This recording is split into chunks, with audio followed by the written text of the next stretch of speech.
All right, I want to start with this. It is from a channel I've never heard of. It just came on my feed and it is perfect. It is exactly what I'm feeling right now. It is, as somebody who absolutely enjoyed, this is the video in the Twitch chat. If you guys want to catch this on your own and don't want my commentary on it, I totally understand. With New World announcing their inevitable shutdown, they say it's sometime in 26. It'll probably happen sooner, let's be honest, because the moment you say it's dead, people are not going to be invested in your game. This is titled, Why Every New MMO Fails the Same Way. And I don't know any part of this video. I don't know what's going to be said, but the first thing I'll say is because they're not MMOs. They're single-player games with a bunch of people running around you. And you might get together with, in New World, 5 other people to do any of the content.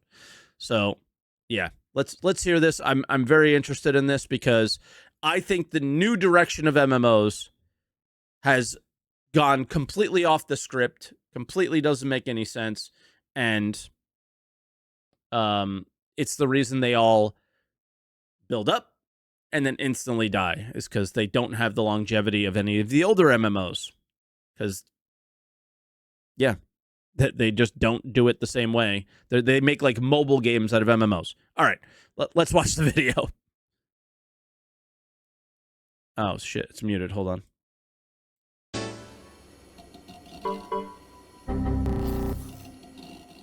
Lost Ark, New World, Throne, and Liberty.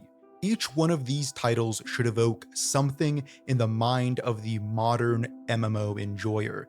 Each one is a game that generated so much excitement, so much hype, and yet fizzled out Guild Wars survived too. I would consider Guild Wars an older style game. Almost overnight.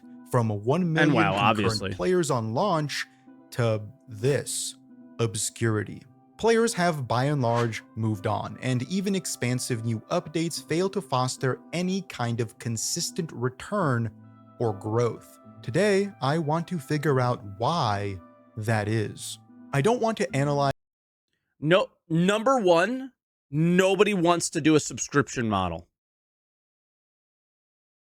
All 3 of those games do not have a subscription model. Am I correct? I never played Lost Ark. I played Throne. That was completely free to play. New World, buy to play. What MMO with thousands of people connecting to a server can be financially supported, just without a sub? I haven't found one. Specific pitfalls in individual games, but rather talk about the genre's missteps, how it has failed to adapt to the new form of engagement, and more aptly, how each new title seems to repeat the same mistakes of the prior. The new form of engagement. I wonder what he means by that. Let's see. The cyclical life of an MMO is a topic in and of itself, with every new game being heralded as a second coming only to burn out on launch. Whether it be due to a lack of content or confounding design decisions. It's not about financial support, it's about company greed. I think it's ignorance. But I wonder what, like, Drew, rock and roll, man, I'm not sure where the greed part is here. I'm assuming it's like get money quick right away. The market is changing and the industry is slow to respond. How is the market changing? I don't think MMO players, they're dying because we're getting older, but I don't think people who play MMOs are changing.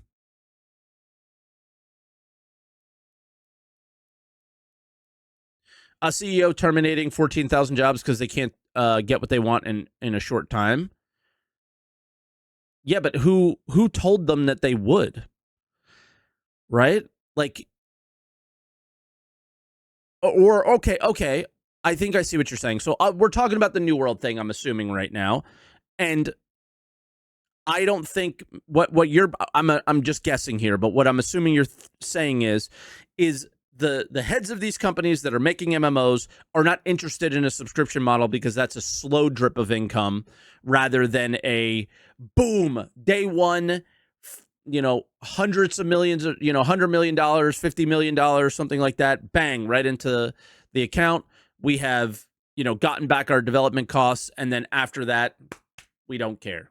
I'm assuming is what you mean. Maybe. Sure. Okay. That disenfranchise even the most excited players. At one point, it was Lost Ark. At another, New World. And now, Ashes of Creation. Whether a new... okay. As somebody who is back to Ashes, has only played maybe 10 hours in it, because I'm not interested in free Q&A testing another fucking alpha game. I will wait until it's a little bit further along. I think it's already significantly further along than Star Citizen is.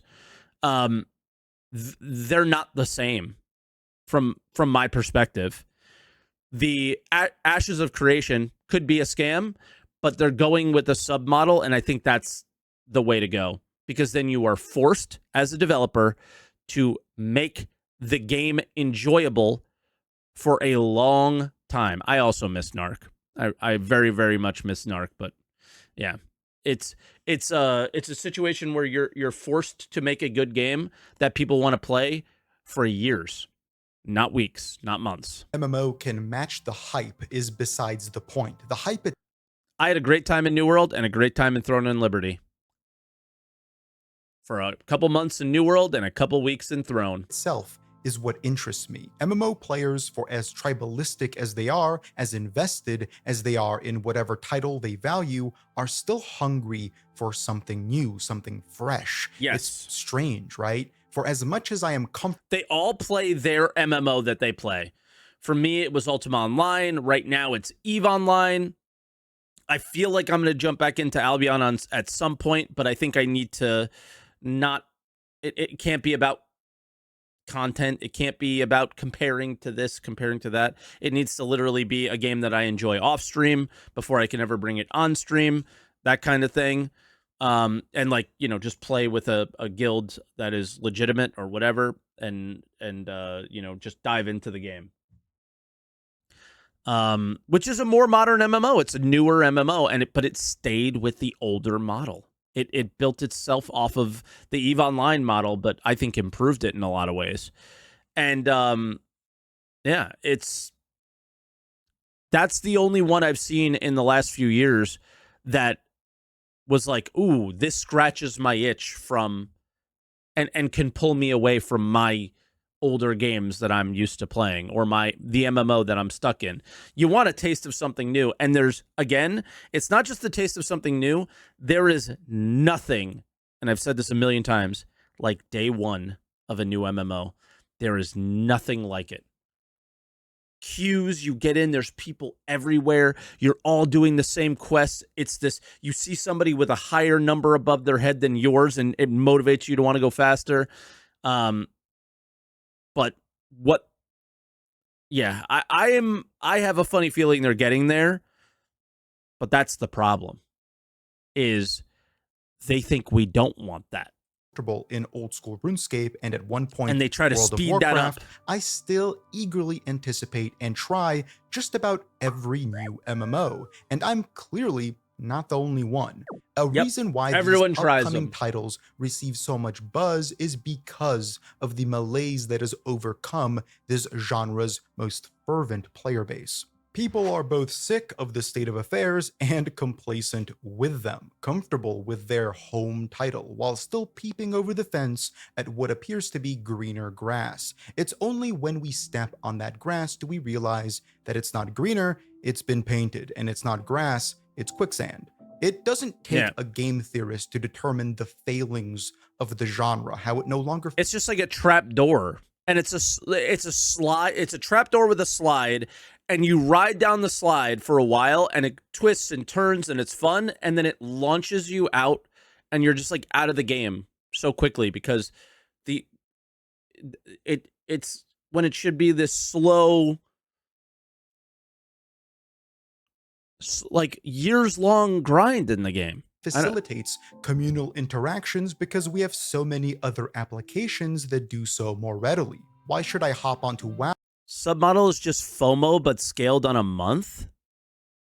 Yeah, no. To talk I don't to agree with someone that. when I can Discord. I don't feel that way Communication at itself all. has pivoted to social media, and as a result, the most defining feature of the MMO has been dulled down. I elaborate on this in my Why Good MMOs Are Old video. The driving force of an MMO connecting players in a communal environment has since shifted to more broadly encompass just a communal environment. Connection isn't expected or designed around.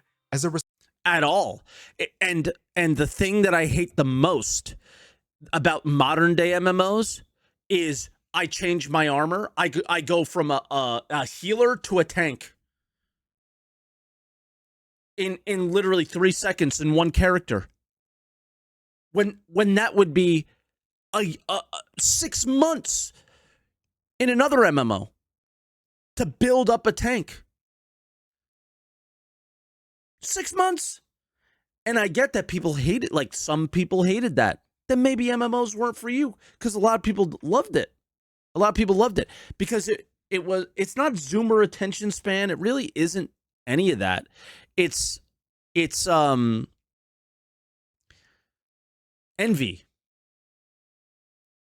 I think it's envy more than anything. It's, look at that guy over there tanking. I want a tank. Look at that guy with that thing over there. I want it. And they just want it right away. And it's like,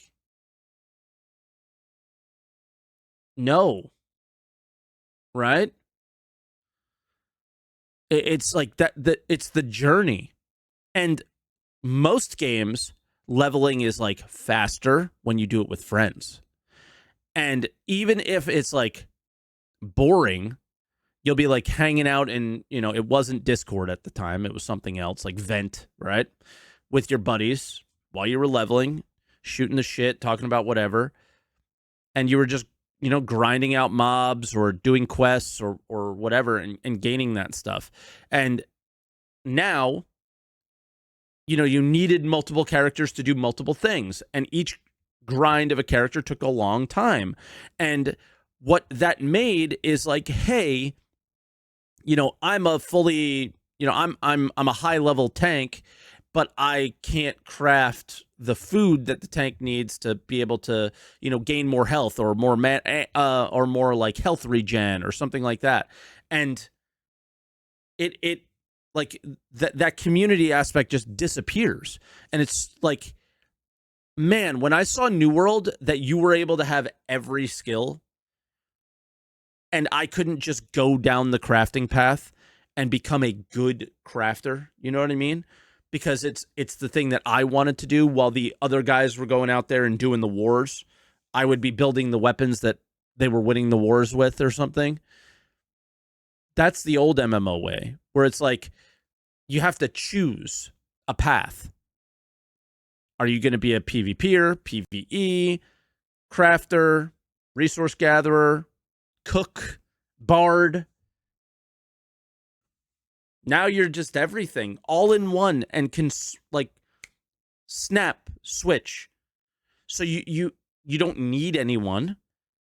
MMOs are now single player games, but there's just other ants with names over their head running around you that you might like spin around in Star Citizen, flash your flashlight at, and that's it.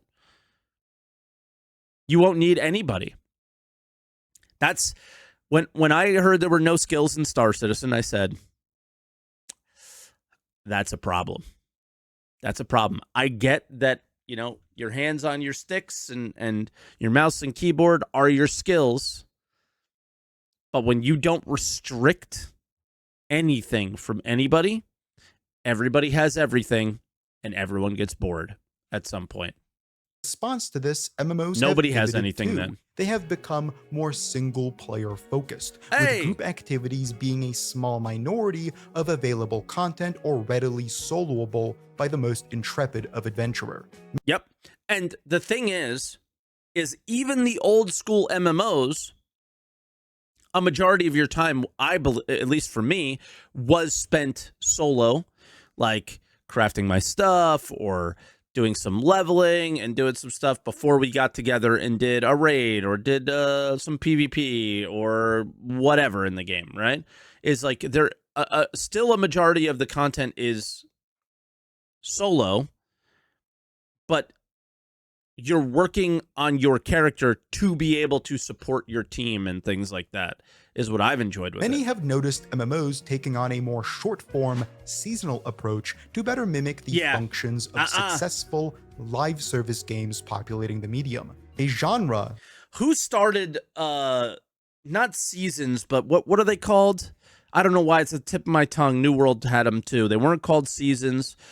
Where you're like battle passes. Who started battle passes? Was it Blizzard?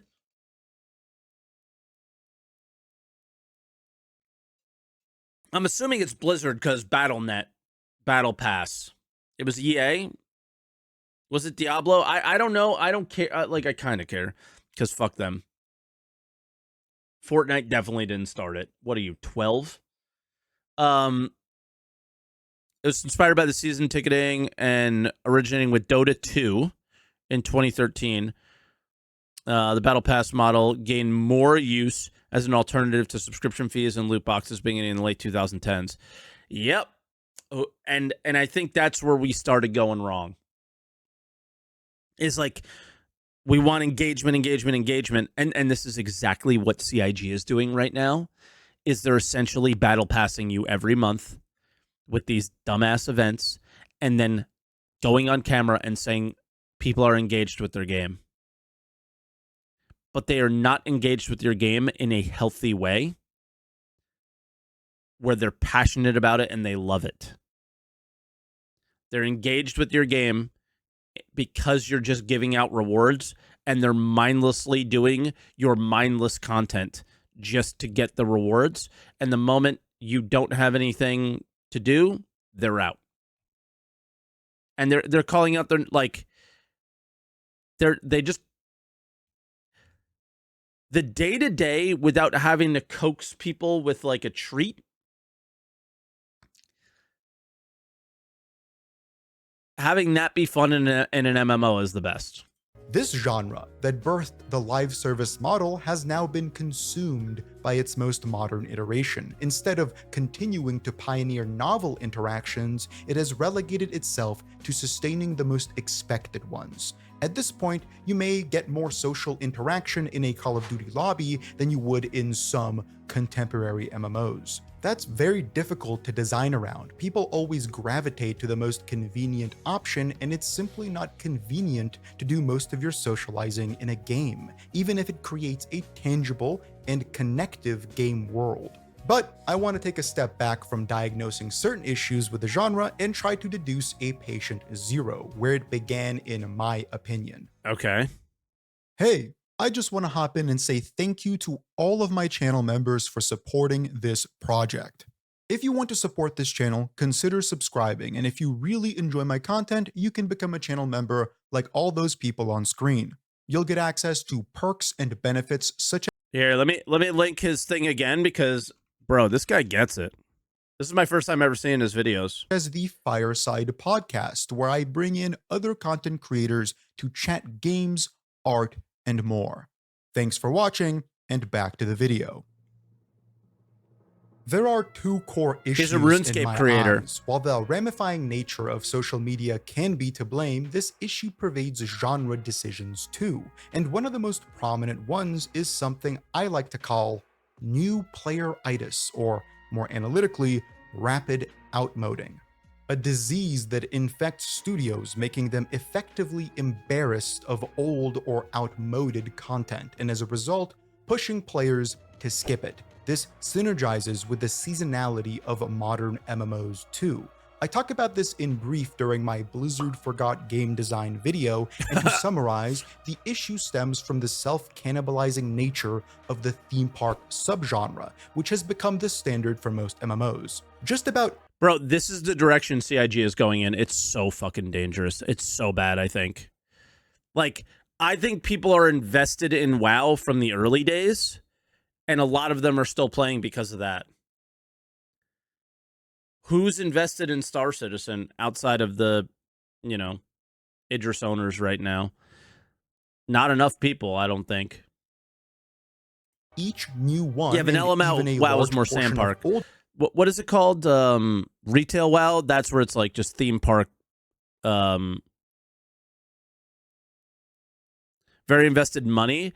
That's the thing in WoW, because you pay it a subscription. I don't think it, even though you may have paid more for WoW than you paid for Star Citizen, it's different. Like you can equate that ship in your hangar to real world dollars. And even if you wanted to sell that ship, you could. And yeah, it's I've never played WoW, and I never want to. Everything I hear about it is just the opposite of what I find fun. Ones are theme parks. You skate from attraction to attraction, zone to zone, and in doing so devalue the preceding one, making them one-time experiences, which forces developers to release content more frequently to fill the gap created. And due to the demand for a more frequent content cadence, that content ends up foregoing novelty, innovation, and evolution in favor of expected cycles and repurposed systems. Take a look at World of Warcraft's retail version. Sound familiar?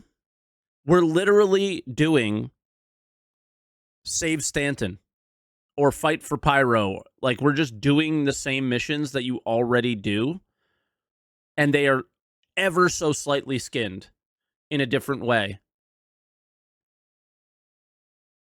Just for a couple of skins. And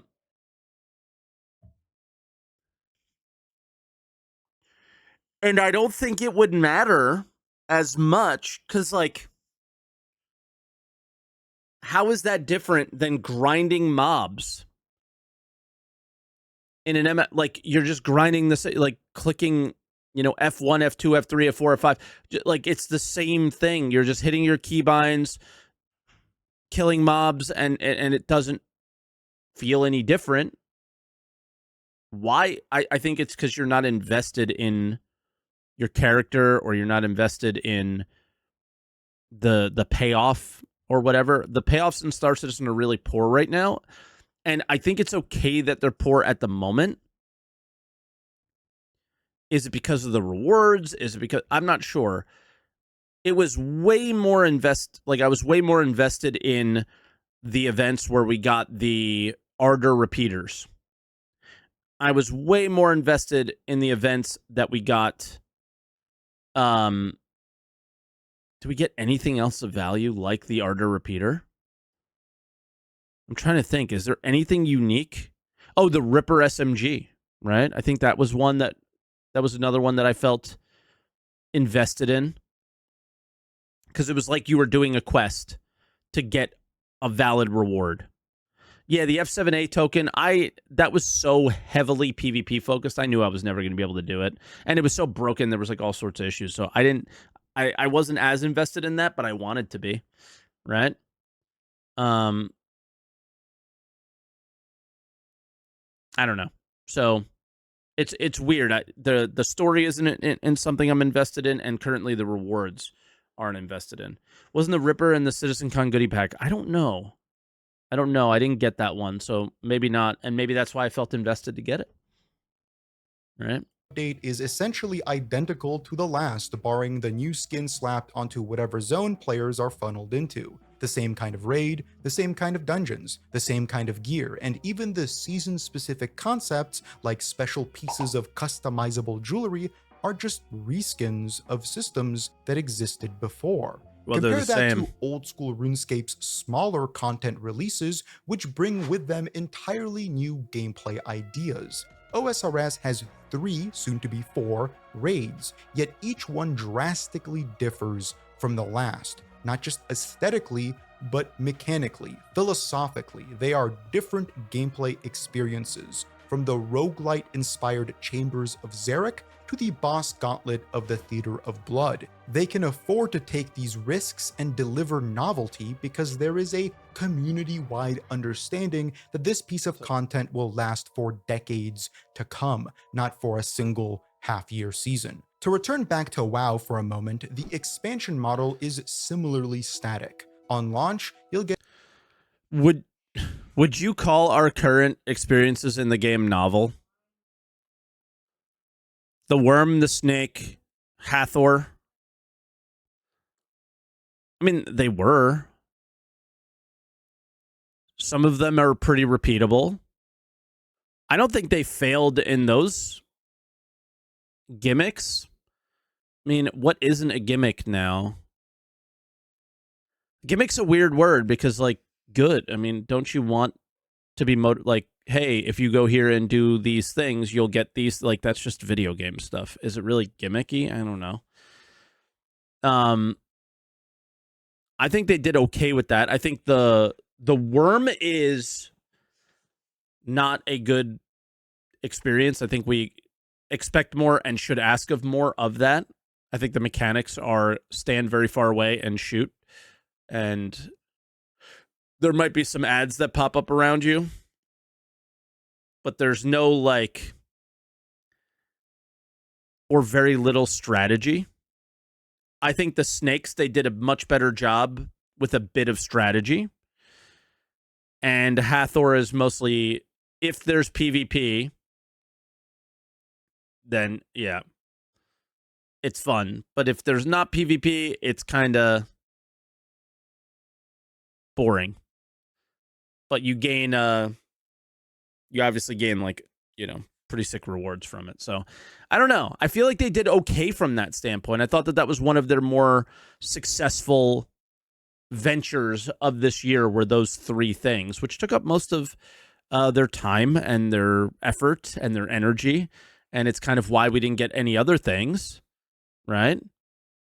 But I do feel that Star Citizen is going down this new style MMO route where everybody can do everything. You don't need anybody. You could be a solo player. Everything is soloable and everything is fine in some some way, shape, or form.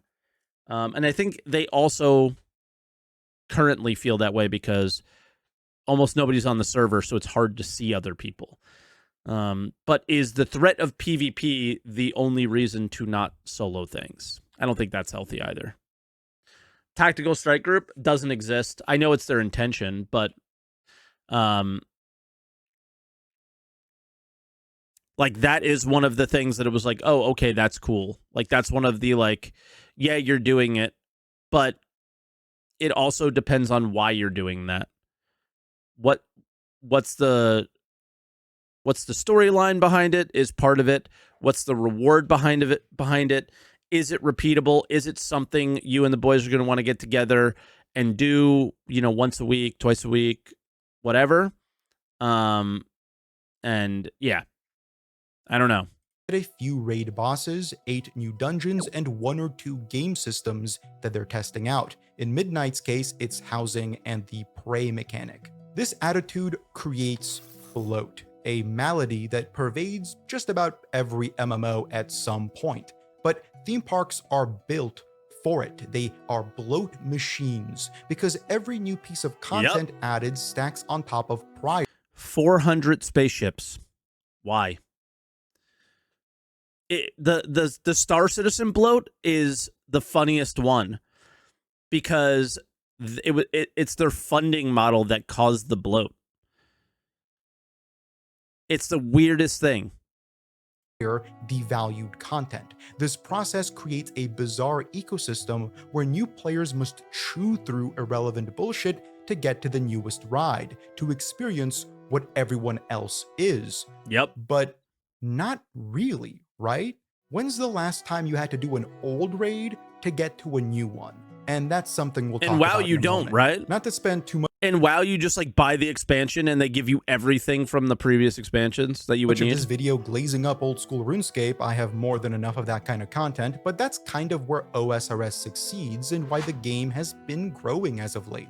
There is no rush to catch up to an arbitrary point because the entire game is the game.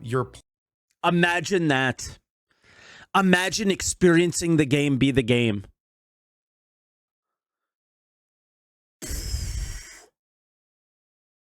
Like, that's that is the thing that is, like, it hurts my brain when people defend ship sales and all this stuff.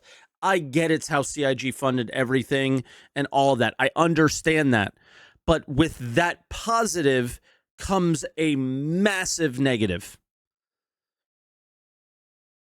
RS gameplay is boring as fuck for the most part, though. Yeah, it might be. Look at what he's doing. He's just standing there. It pains me. Oh my god, you guys are the worst. I'm gonna start banning you guys when I'm clearly doing this. But the because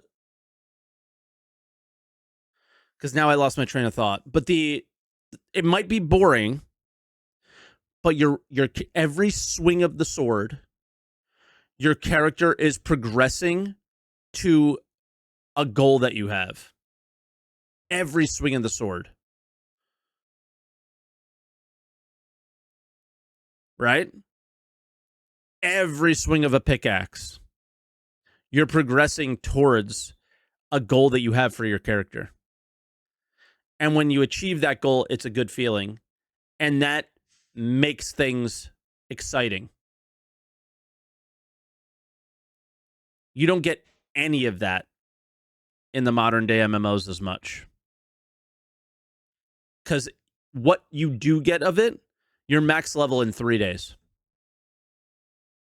Your character's maxed out, and now you're on the armor grind. And then once you get all the armor you want, you have to wait for the next expansion or update or something like that for them to add new armor for you to grind. And then you do that in 3 days. And then now what? That's the direction we're going in Star Citizen. Instead of long, drawn out, yet enjoyable experiences, because what you're doing in the world is meaningful. Now, I've never played old school RuneScape. It's my brother's favorite game. But the MMOs that I currently play all have the same experience, where I don't feel like Albion did. It's actually why I quit Albion. But I'll get to that next. Because all of 2025, I've talked about what video game, chat. I can't go a day without mentioning it. You can say it in chat and it's all going to pop up. The same 3 letters. Right? Eve. Tired of hearing about it, I'm sure. But the thing about that game is I logged in and immediately, nearly immediately, I was able to participate in the game world without feeling the need to be max level at something. Did I have goals that I want? I still would love to be a jump freighter pilot. Would love to cargo haul in EVE Online. But it is a very lofty goal that is very far away from where I am time-wise. Now, I don't think EVE Online's skill system is the best, but it is better than max level in 3 days. And I feel like everything I do in that game, I feel a sense of purpose, and I feel that even though I am significantly, I have less experience, like experience points in the game, or skill points for EVE Online, I don't feel left out. So even in like the biggest PvP fights, they have low-ass level things that you can fly and participate in, and they have high-level things that you could fly and participate in, but they're all impactful. In modern-day MMOs, the game starts when you hit max level, is what people say. But what people don't realize is that the game ends the moment you hit max level, because they don't give enough content after that. The content was leveling, and that was the most fun you're ever going to have in that game, and it is immediately dead the moment you hit max. Done. It's over. That's the moment it ends. And the game being the experience is like I see what Primal says. Yeah, endgame is mad important. No. The lack of endgame is very important. the lack of when you get here, this is all you do is, I think, the worst part. And that's what I think, like, MMO designers seem to think there's like the leveling experience and then there's the end game experience. And they even use those words, and it's like, that's where your game ends. That's where people stop playing it. It's the abundance of choice and the inability to do all of the things that are in that abundance of choice is what makes certain MMOs have much more longevity than other MMOs. It is, you could be 50 different things, but you can't be them all at once. You could do 1,000 different things, but you can't do them all at once. Right? So when you focus on the raid experience only, once you've done the raid 100 times, what happens? You get bored. Playing for the early old school RuneScape, it has 20 years of development, that you have so much content that you could probably play throughout its entire experience. I think the old school RuneScape leveling system is fucking cancer, if I remember. My brother just sitting there whacking at a rock for hours on end. But game, just I don't know if it's much improved. As you are the mid and late game, you value the process of doing Cook's Assistant at that point just as much as you do late game raids or bossing, because their value is determined by your current status as a player, where you currently are in your progression path. Yeah. On the other hand, in a theme park, the barrier to entry incrementally increases with new level caps and zones to chew through before finally being... Bro, the rush in this game to get through this is Throne and Liberty, I think. The rush to get through this was, I don't even know, like, I was literally spamming F. Let me get max level so I could PvP with my friends. And then once that got boring, that was it. Caught up. Studios took note of this and developed catch-up systems in response. Again, we don't want to do the 37 raids that no one is really doing. We want to do the one raid that they just released, allowing players to quickly hop into the game. But why do you want to do the one raid that just released? Because the armor that you gain from doing the older raids are not anywhere in the meta or anything that you would like. They're not best in slot. Best in slot only comes from the new raid. It's not FOMO. It's best in slot. You want your character, your goals for your character is to hit those best in slot markers, usually level the warrior or whatever. But then you also not just level it, but you want the best gear possible.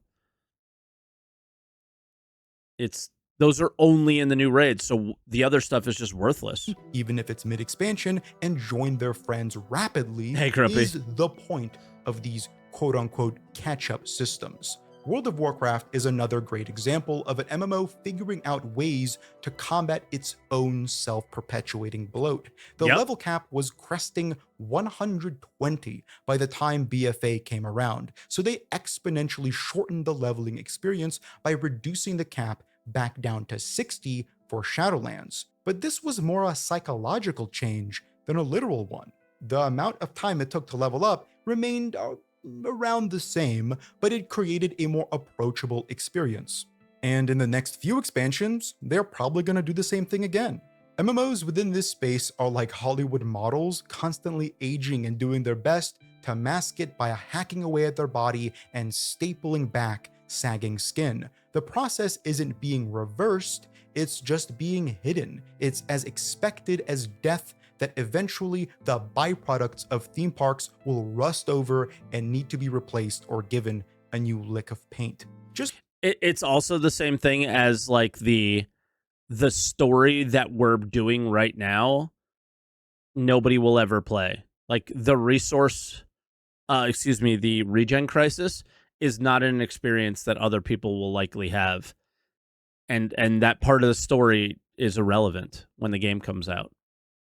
Recently, when that is a massive waste of time and money. Asked about the unwieldy from a game that is of the so unpolished World of Warcraft talent trees, WoW's lead essentially said that they aren't too concerned. They're prioritizing fun right now. And if they need to get to a point where they're too unwieldy, they'll strip them back once more. In fact, that's exactly what they're doing with class design in their next expansion, Midnight, kicking to the curb dozens of abilities in an effort to simplify rotations and synergies that have since become, supposedly, too complex for the average player. To anyone familiar with World of Warcraft's history, they may be reminded of the Warlords of Draenor expansion that went through a very similar kind of development philosophy in response to a very similar kind of apparent bloat in the prior expansion. And if the game survives another decade, we're sure to see it repeat for a third time, except on an even more withered and dilapidated body. The same applies to the way they handle damage scaling. Everything in the game is designed to scale linearly, and due to this, they can essentially dial down a number, or percent, with a modicum of accuracy and lower people's damage output, from millions to thousands or hundreds without immense balance issues in the endgame. Additionally, you also get level skips. This is where because it was probably going to the point where people were hitting for like billions. The new player-itis, the rapid outmoding, hits a fever. $60 to not play the leveling experience. Pitch. Instead of worrying about issues with scaled content balance as the world constantly changes and hurls in its power scale, Blizzard has instead opted to grant free and paid level boosts to instantly skip players to the most relevant new release. I discussed many of these issues of tutorializing in. What was WoW's most popular content in the last 5 years? I think it's very obvious what it was. Classic. Not this. It was classic WoW. Going back and actually leveling. And in the last couple of years, it was hardcore classic WoW, where you constantly were doing the leveling experience. My video on this subject, so today let's just focus that was on the meaningful. Conceptual failure. It takes a lot of time to smooth. Nostalgia farming? I feel like you're saying that with like negative connotation to it. That was actually fun, and it exposes why it was fun. Is the amount of things and time that you spent in the game was significantly more meaningful. Think about all the newer MMOs that you've played and like all of the actions you do and how many of them are meaningful during the leveling process or at all, right? How much time do we spend in Star Citizen? And what is, like, I mean, that is not an MMO and we can't compare it at all at the moment, but we have very little reputation. We have very little of anything meaningful in the game happening right now.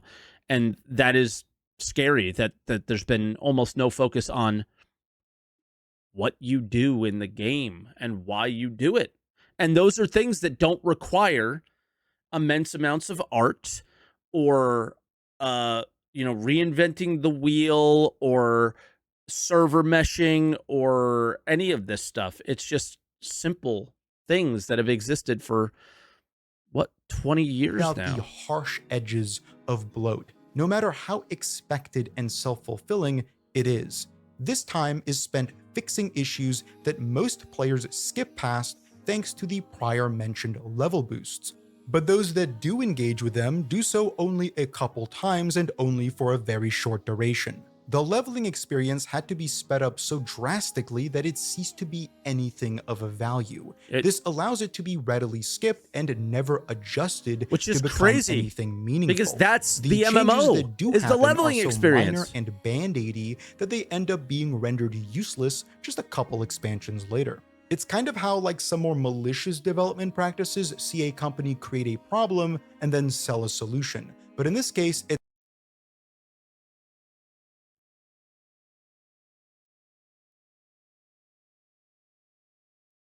creating a problem and selling a solution. Interesting. It's like expecting a broken ankle and bringing a packet of band-aids in preparation.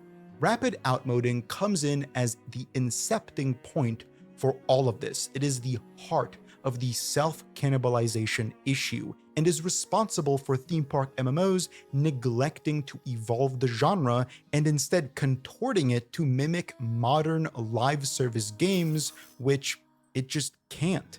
By trying to fit the MMO into the skin of a Call of Duty, you have to leave behind the MMO itself. I'm assuming that's what Activision's impact had on WoW. In the process of resembling a short-form seasonal ARPG, MMOs lose their own identity. They cease to offer anything that other games don't already do better. They are developed to be eaten through in just a couple weeks at most, and everyone else who sticks around... Yeah, like, a game like this doesn't have complex, like, leveling systems. It's okay that these are not as in depth, I guess, right? Because their development process isn't either. Like, how do MMOs actually recoup back on? Like, Star Citizen will never recoup its development costs, most likely.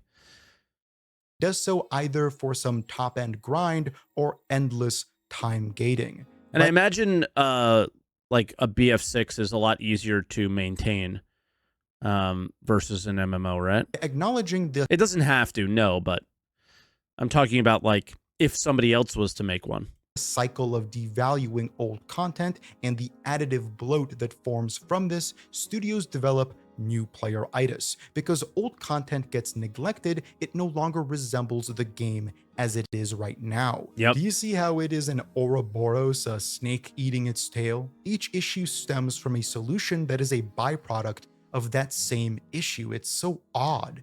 Over the course of Blizzard's time developing World of Warcraft, it initially snuck up on them, but eventually became expected and accepted. They are all well aware that in a few expansions, they'll have to take a buzzsaw to the leveling. They know that in a few expansions, they will need to either rework all the talent trees or remove the system entirely. They know that in a few...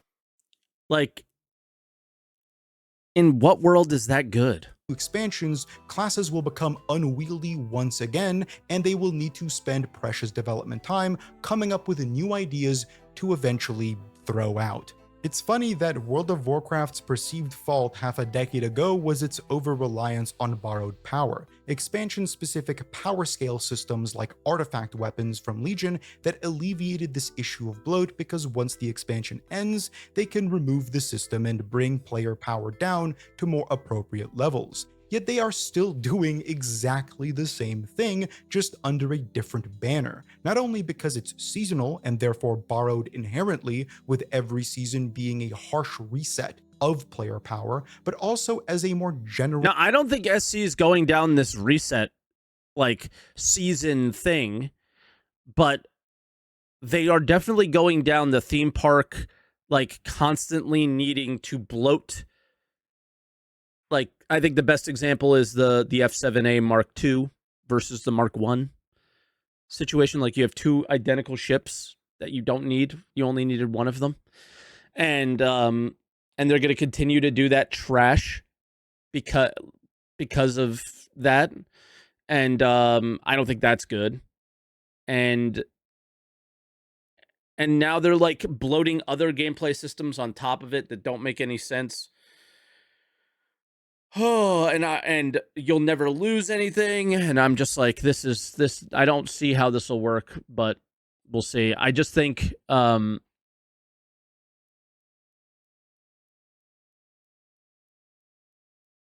I think they're not thinking. I don't think they're thinking game at all. Design philosophy, where every few years they need... And I mean, half the people that work at that company were born 20 years ago. What do they know about this shit? To redesign all that they built for their classes because the very nature of a theme park MMO is developing... They're literally making MMOs and have never played one in their life. Fucking crazy. Around future bloat. Recently, I hopped back into Lost Ark to see how it's holding up and how it has changed in the past few years that I haven't played. It's another theme park MMO with all the kinds of tropes you'd expect from the region it stems from. Copious pay-to-win mixed with satisfying top-down combat and some seriously cool class design. For all of its faults, I really enjoyed the 300 people loved this game odd hours I spent with it on release prior to my burning out thanks to its predation. But jumping back into it was, well, it was impossible. Much like Blizzard, the dev team needed to find a way to get players into the game again on a very large new update. They do this through these kinds of Greasy is fiercely nodding about the theme park comment. The thing is his whole thing is that's not sandbox. Like the thing that he's all about and that he's always pushing is not really sandbox activities. It's like just the ability to PvP, I guess, is the vibe that I got. Like immersion's not the word. Just like restrictionless on what you're able to do. Like I can board another player's ship and steal it, and I can hide inside and this and that. That's not actual sandbox mechanics, in my opinion. That's just, yeah, freedom and no restrictions on things. But sandbox activities are more the I am chopping this tree down and changing the landscape, and I'm using that tree to create a bow that I am using to shoot this animal that and then things build on top of each other, and you change the player is impacting the world that they're in. We impact nothing. The most impact you have ever had in Star Citizen on the art that they created is opening a cave hole with a space laser that closes back up after 2 hours. Story skipped that's the closest that sandbox you've ever had. Later point in the game's long narrative. Not only do you start in medias res in the middle of an ongoing story, you're also given a ton of gear and stats and given all your character abilities with very little direction. It's a way for you to experience the newest stuff and forego all that has come before. Yeah, sadly, I the hate system that. is under-designed, and that's thanks to another trope of these kinds of MMOs that isn't as present in games like WoW: stuff. Lots and lots and lots of stuff. And your character is ass and can't do anything unless it has the highest level stuff. So that makes all of the stuff you would normally get during the leveling experience not useful to anybody. Again, going back to EVE Online, T1 stuff, which is the basic shit, you could still make an impact using that stuff.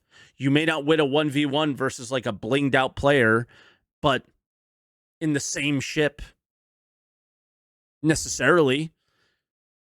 But like you can craft that stuff and people buy it.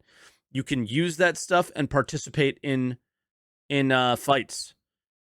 Like everything, yeah, that's Wrath says right. For real, it's incredible that everything has a utility. Most of the shit on this screen is just trash, I imagine, that they're either going to melt for resources, which have you heard about the salvaging mechanics in Star Citizen, where they're just going to serve you a bunch of dog shit that you're going to melt for crafting materials to make the powerful thing that, best in slot. I feel like I never want to hear best in slot in Star Citizen ever. I want to hear creativity in builds. Using this shield with these weapons and this, but it's never going to happen.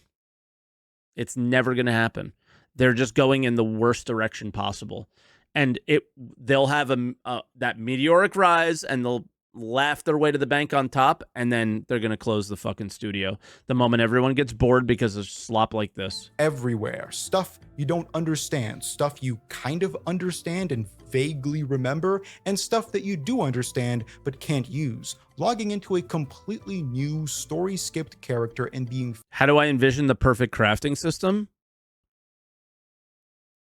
I don't know what the perfect system is. I'm not a game dev. I'm just a player, and I know that I don't enjoy more modern MMOs for the exact reasons that are being stated in this video. I don't know if it's durability. I don't know if it's loss when you die. I don't know what it is.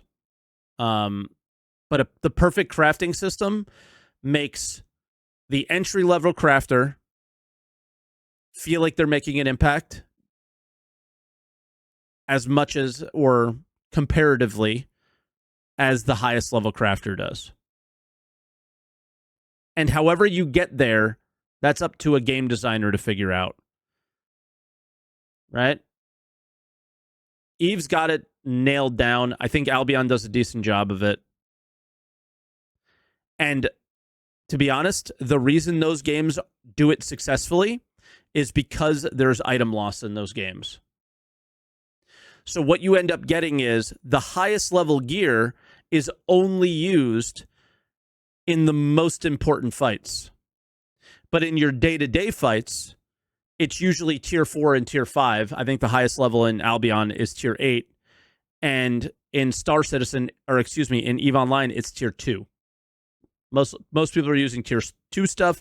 They're not doing their abyssal rolled multi-plasmid, whatever the hell it's called, stuff, because that would be ridiculous to lose that stuff for that situation, right? I think EVE Online had their big like alliance tournament, and there was a bunch of huge kills that happened, like multi-$100 billion, billion credit kills, and that's just because they were using super like big ships or important ships with lots of valuable gear on them to try and win a tournament.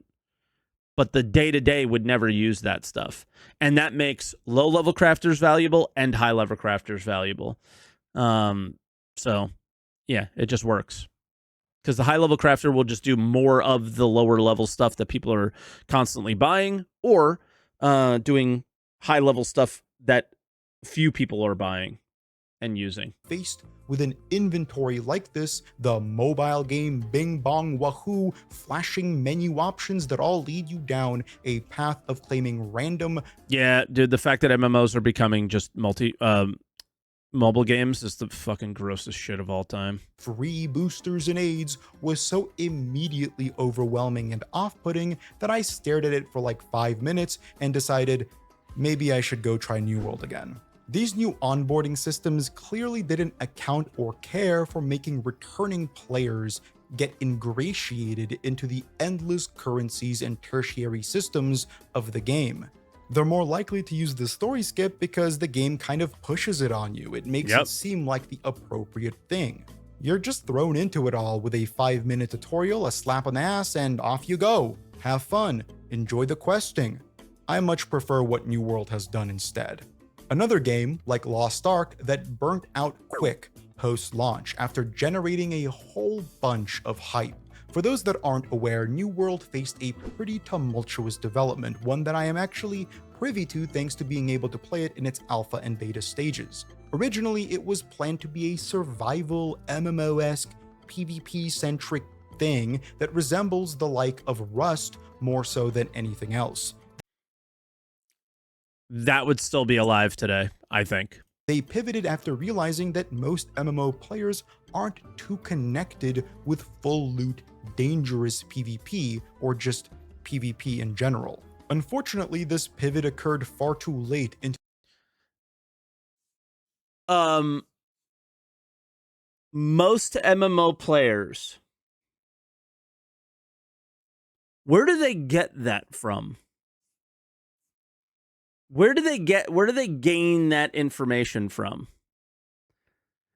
Because like Rust is incredibly popular, and the servers have 1,000 people on them, so it's not like, it's like bordering massively multiplayer.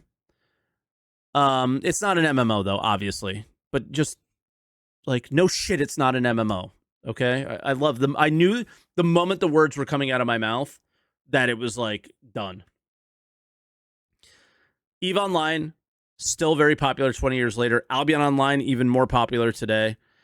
Like these games are successful. Yeah, Rust is more MMO these days than most MMOs, by the way. So yeah, let's not forget that too. The chance to lose gear is imperative. I don't think that's necessarily the case. I think there's probably other ways to do it, but it does work for those games. Like Ultima Online, at the end, you didn't lose gear. You lost money every time you died, like a significant amount. And the best was when you killed a player and they didn't realize their bank was empty and you looted their gear. Oh, that was the best. But yeah, I feel like New World wouldn't have been as popular, but it wouldn't be dead. The development and their commitment to launching bit them in the ass.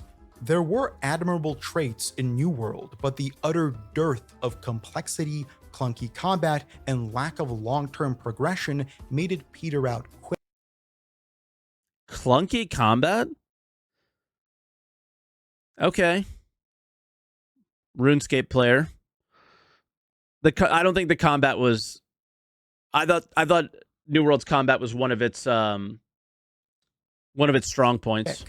It was another game, not just MMO, in the long list of games that launch completely unfinished.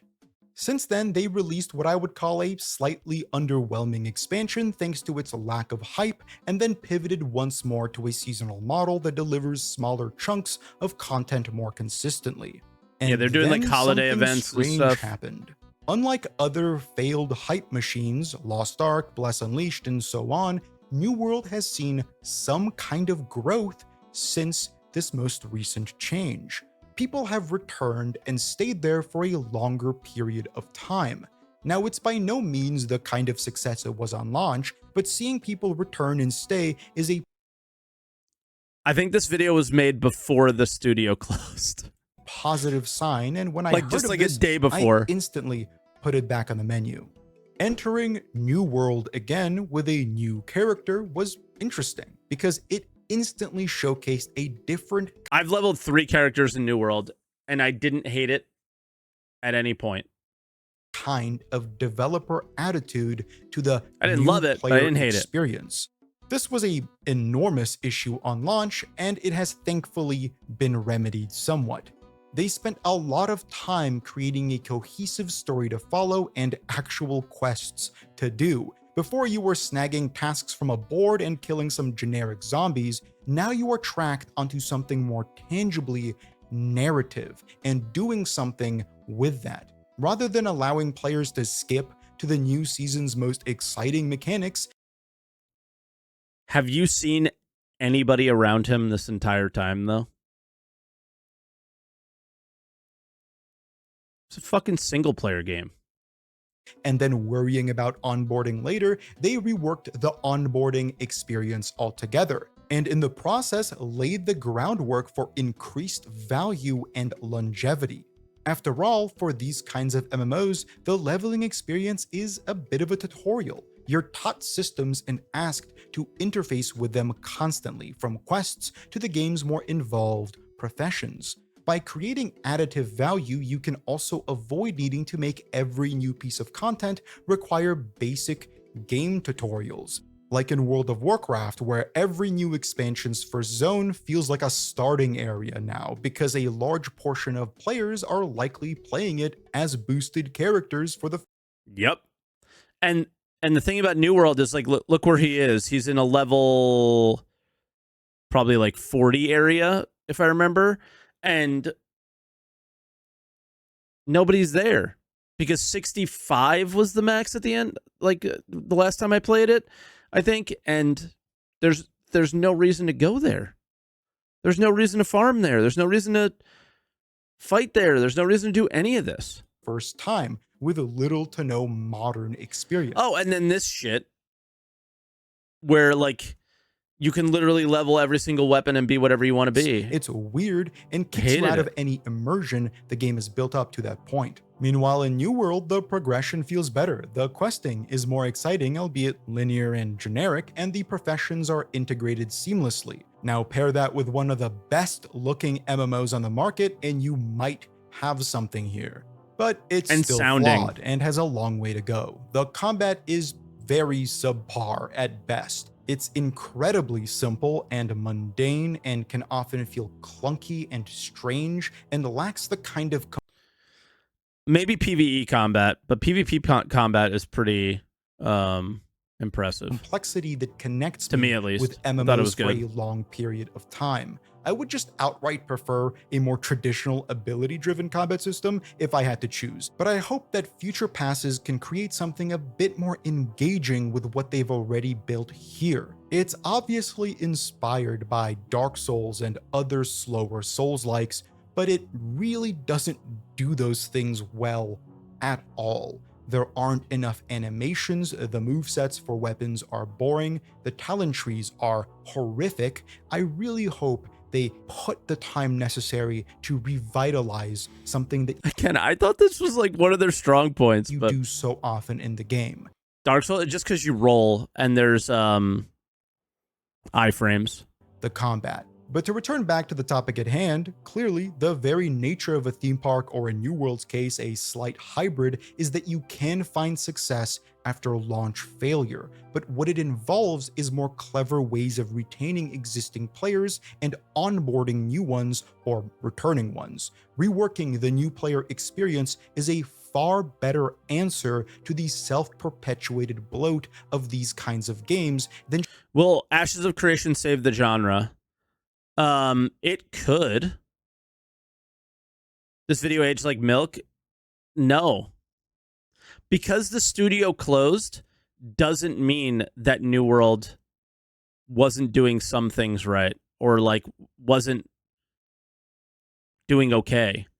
Like, it's because Amazon didn't want to spend any of the money. This is not copium, okay? This is a zero copium take on Ashes of Creation. If Ashes of Creation has success with a traditional subscriber model and kind of going more down the old school route, you will see other MMOs follow.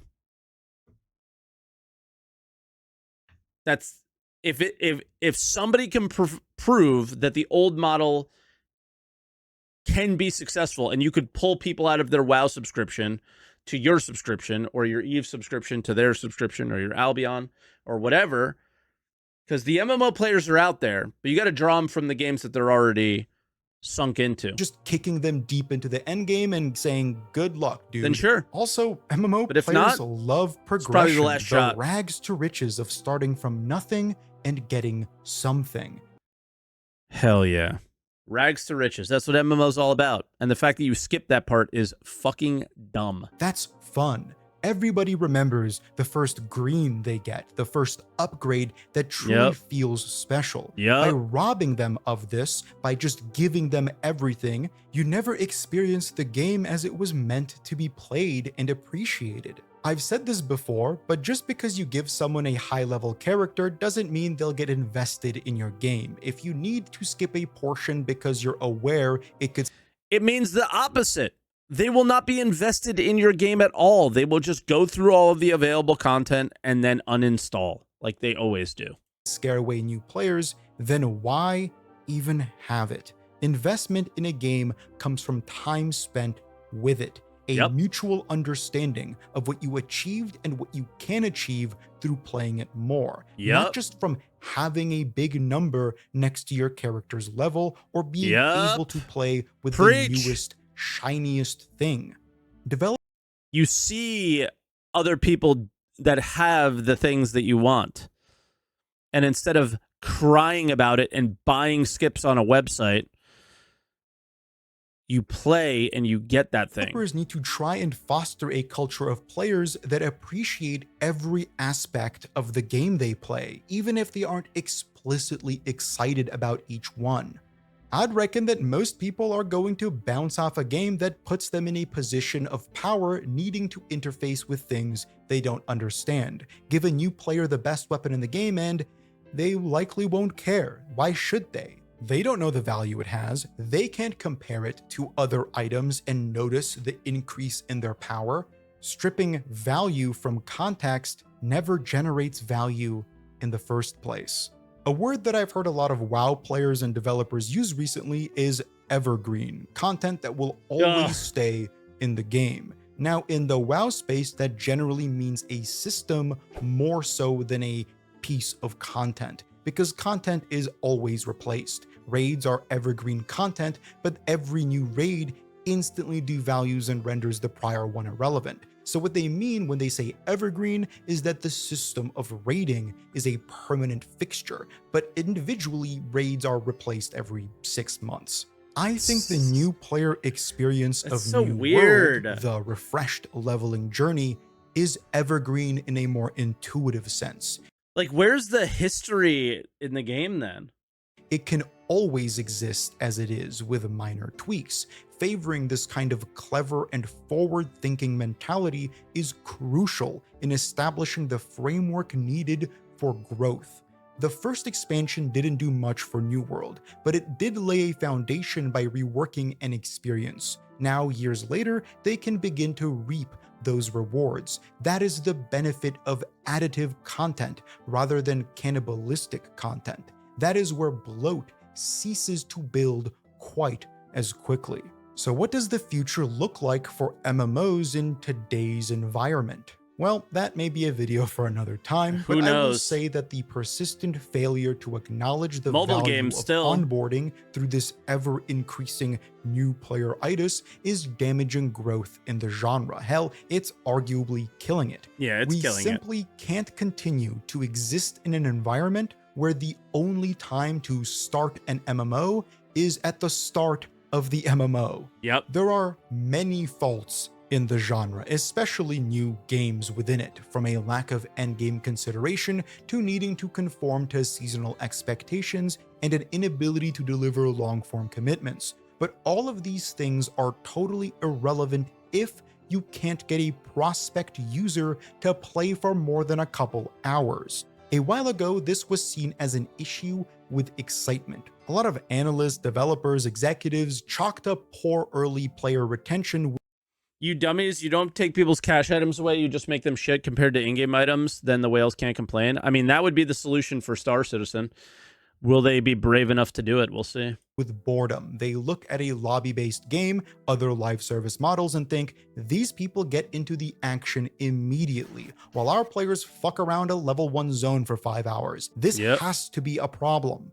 And we've cycled through so many solutions to this perceived issue, from letting players experience endgame content and combat in the beginning and then ripping that power away during the starting experience to, as we've discussed, skipping them to a point where more excitement can be had. But I think this deduction is poorly conceived and reasoned at best. It doesn't acknowledge that the kind of demographic that plays an MMO isn't always the same as that which plays a fast-paced shooter. MMO players tend to gravitate to methodical pacing and comfort. At least they did. They're totally happy to spend a lot of time. The big thing is they did, and we don't know if they still are, because they're doing it in the same games and not leaving those games, or they're just not gaming anymore. So it's like, I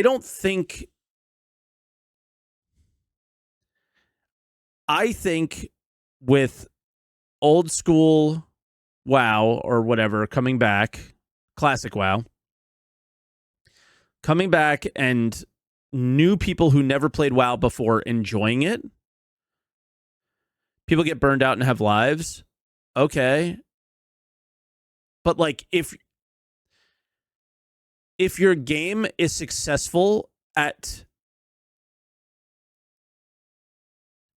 the feeling of being left out and the need to skip everything to catch up to everybody. Like, day one of every MMO works like this now. Log in with you and your boys all at the same time, level together for fucking 15 hours on day one. One guy goes 16 hours. Another guy goes 18 hours. One guy goes 26 hours straight. And whoever logged out first for the night is so far behind the next morning when he wakes up that he might as well not play anymore with his friends because he can't.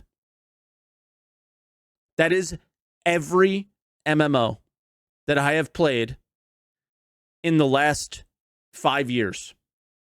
New World, Throne, all of them.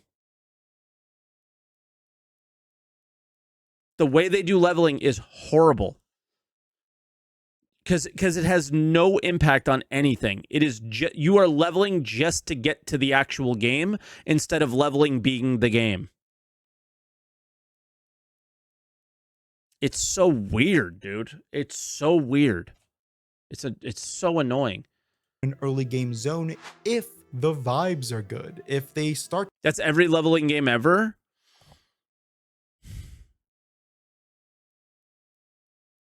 Eve doesn't do that. To puzzle together the systems of the game if they have a goal to achieve. Boredom doesn't always not like that. I don't know from a long stretch of time between combat encounters or gathering early level materials, but from a lack of direction. If you aren't aware why you're doing something or lack an established end goal, you are likely to get bored. The excitement of a grind doesn't come from the grind itself, it comes from its output, the commitment of time resulting in something great. That's why classic... What do you, like, just try and envision something in Star Citizen. What do you commit time to that would result in something great? Even with all of CR's vision, I can't think of a single fucking thing. Maybe a cool looking base. Just a cool looking base. Like visually. A Bengal carrier, you fly that, you don't fly that yourself. I mean, you will probably. Space station, that's not character progression though. What do you do with a space station that is meaningful to you, your character? Nothing you said has a meaningful impact on your character. It is a checkbox. Yeah, it's a flex. That's it. What do you do after you've gotten that flex? Stop playing. What's meaningful in Eve? You literally own territory and defend it daily.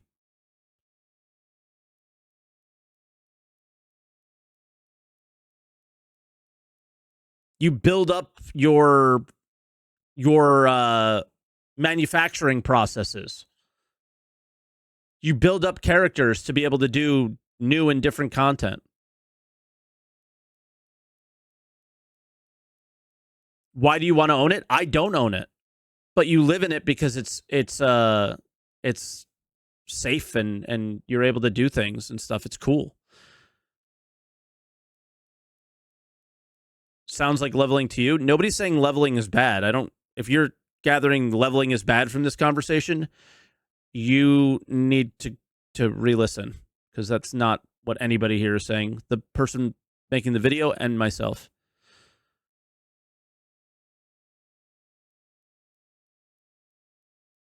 Define character progression when the character is you and not the avatar you control.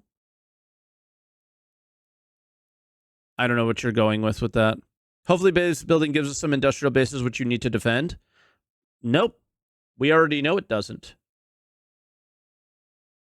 Blueprints will be the progression. I know that's what they said. Now tell me how that's meaningful for anybody. How does a PvPer progress with blueprints?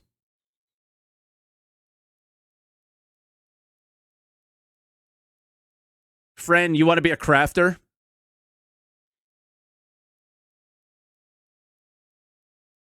How does a PvE or progress with blueprints? They have to be crafters now? Weird. Weird how that works. It doesn't.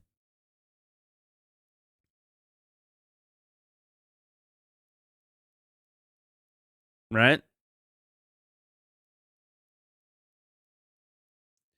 PvP is about domination? To some extent, sure, yeah.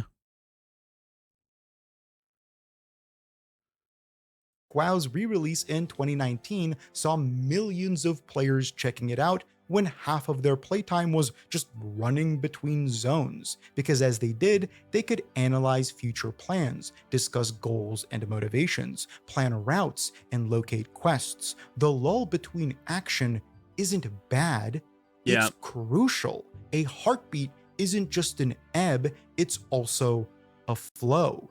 The downward momentum, the lack of excitement, is what defines excitement as much as anything else. Whether MMO players want to admit this or not, this genre is defined by long-form grinds. That's how it fosters a community that stays a part of the world for longer than just a couple weeks. That sentence is everything.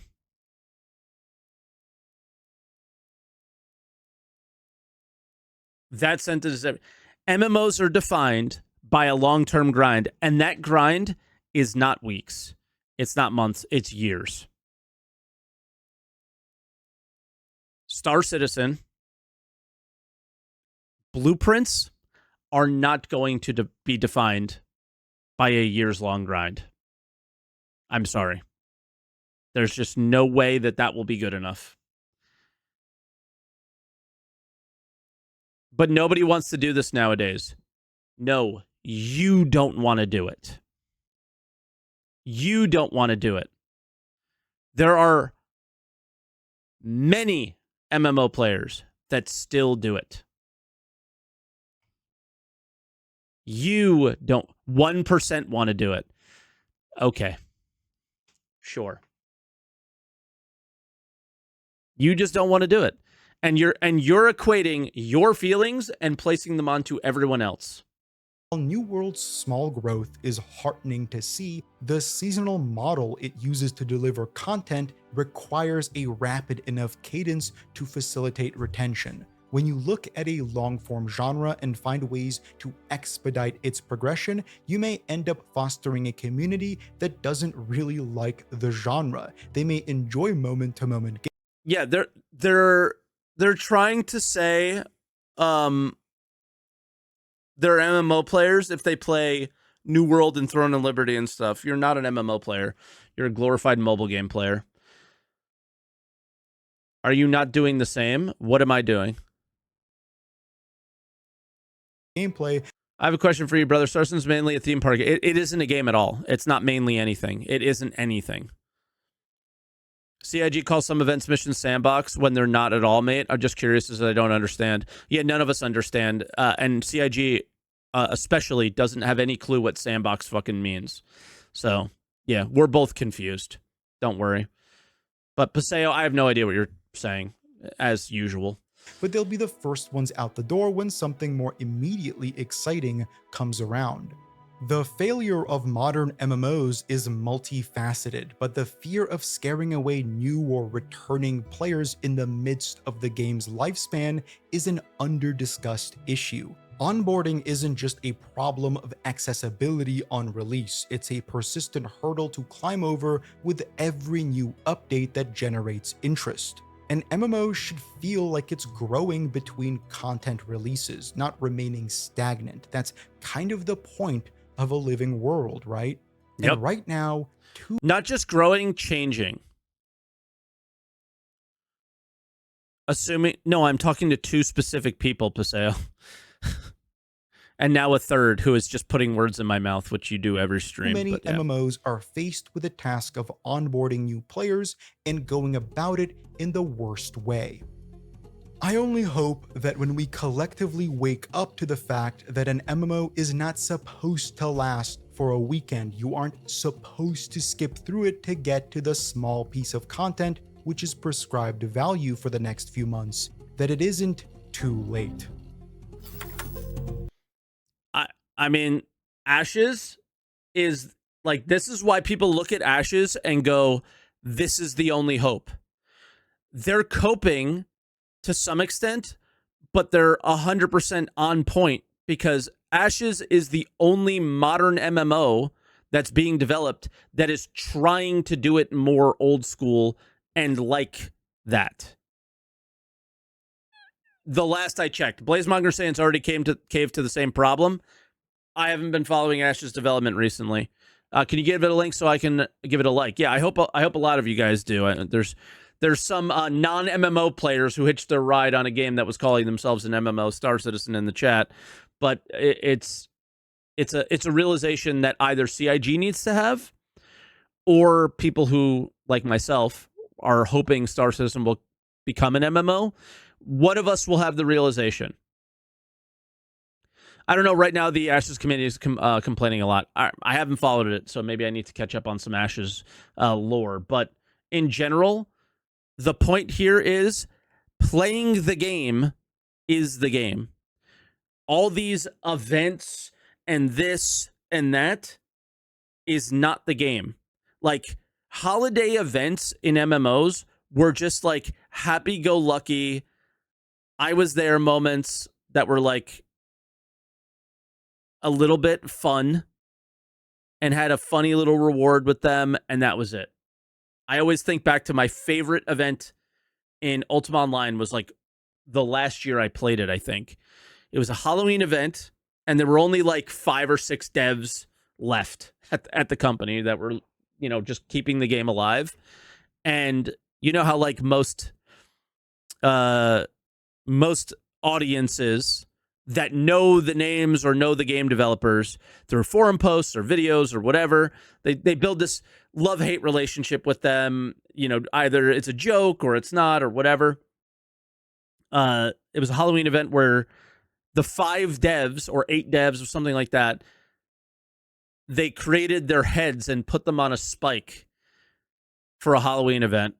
And you had to do this event to earn all the heads you could earn all the heads of all the developers that were currently working on the game that was left.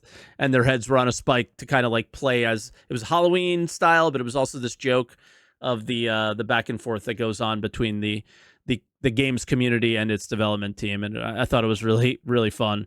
But in general, yeah, how I played Ultima Online was like I logged in and my character's progression was my focus every single day. And part of it was doing theme parky things.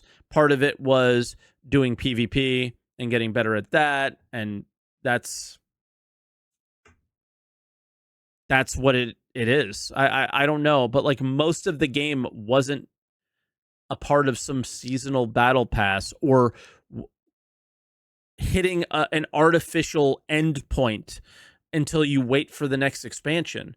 It was just the game would just change a little bit and would grow, or would, in some cases, parts of it would get destroyed, like a city or something. So there was this ongoing storyline that you were a part of. And if you weren't there, that's okay. You can kind of see the remnants of it or follow, you know, find some lore at some point. Yeah. And like battle passes are almost what we're doing right now with Star Citizen. It's horrible.